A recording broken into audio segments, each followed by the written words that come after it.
शामलत जमीनों से कब्जा छुड़वाने के विरोध में संयुक्त किसान मोर्चा की अपील पर आज प्रदेश भर में किसानों ने प्रदर्शन किया। इसी कड़ी में कुछ क्षेत्र में किसानों ने ट्रैक्टर यात्रा निकाली और लघु सचिवालय पर प्रदर्शन किया। किसानों ने प्रदर्शन के साथ साथ उपायुक्त को ज्ञापन भी सौंपा। किसान नेताओं का कहना था कि ये जमीनें किसानों की हैं। पहले किसान अपनी जमीन से कुछ हिस्सा निकाल कर रखते थे, जिसे अब सरकार किसानों से वापस लेना चाहती है। इस जमीन पर सरकार की नीयत बेईमानी की आ गई है और इस जमीन को सरकार उद्योगपतियों को देना चाहती है, लेकिन संयुक्त किसान मोर्चा इस जमीन को किसानों के हाथों से नहीं जाने देगा। साथ ही किसान नेताओं ने मोदी सरकार किसान विरोधी बताया।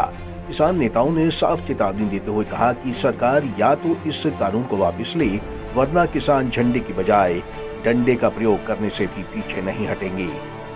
आज से हजारों साल से पहले जब भी किसान अपनी खेती करते थे तो हर गांव में अपनी ज़मीन का कुछ हिस्सा निकाल के वो रख देते थे, ताकि किसी इमरजेंसी में उसमें पशु चराए जाएं या कहीं ज़रूरत पड़े उसके लिए प्रयोग करने के लिए। तो इस के लिए इस सारे भारत में हर गांव में किसानों ने अपनी ज़मीन में से कुछ हिस्सा छोड़ के कुछ ज़मीन रखी है, जिसको जुमला मालकान भी कहते हैं, जिसको गौ चरान भी कहते हैं। वो ज़मीनों को पंचायत को ये कहा था कि इसको कंट्रोल करे, ये नहीं उस पर कब्जा करे, पंचायत उस पर कंट्रोल करे।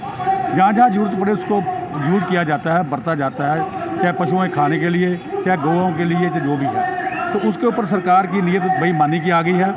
सरकार ने सुप्रीम कोर्ट से ये कानून करा के ये ज़मीन जो है बड़े बड़े अडानी अंबानी, बड़े बड़े जो देश के जो हमारे काम करने वाले हैं, इंडस्ट्रियल हैं, उनको देने की कोशिश कर रही है, जिससे किसान को ये बहुत ज़्यादा घाटा पड़ता है। किसान की अपनी ज़मीन है, इसकी किसान ने अपनी मालकी में दी है, इसलिए हम इसका विरोध करते हैं और विरोध करते रहेंगे जब तक हमारा जो फैसला नहीं होगा। आज क्या क्या प्रदर्शन किया है? ट्रैक्टर यात्रा भी आपने निकाली है। आज हमारी संयुक्त मोर्चा ने ये यात्रा निकाली है।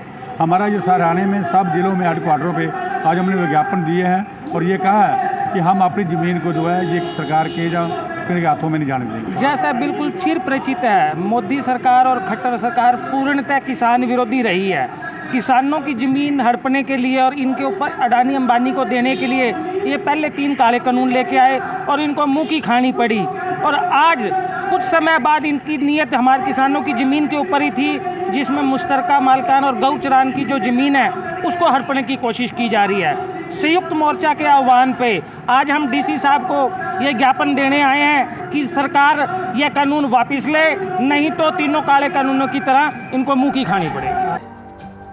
किसान नेताओं का साफ कहना है कि जब तक सरकार अपने इस फैसले को वापस नहीं लेती, वो पीछे नहीं हटेंगे। ऐसे में देखना होगा कि किसानों की इस चेतावनी के बाद सरकार क्या करती है, क्योंकि प्रदेश भर में किसान सरकार के फैसले के खिलाफ खड़े हो रहे हैं। पंजाब केसरी टीवी के लिए कुरुक्षेत्र से अशोक यादव की रिपोर्ट।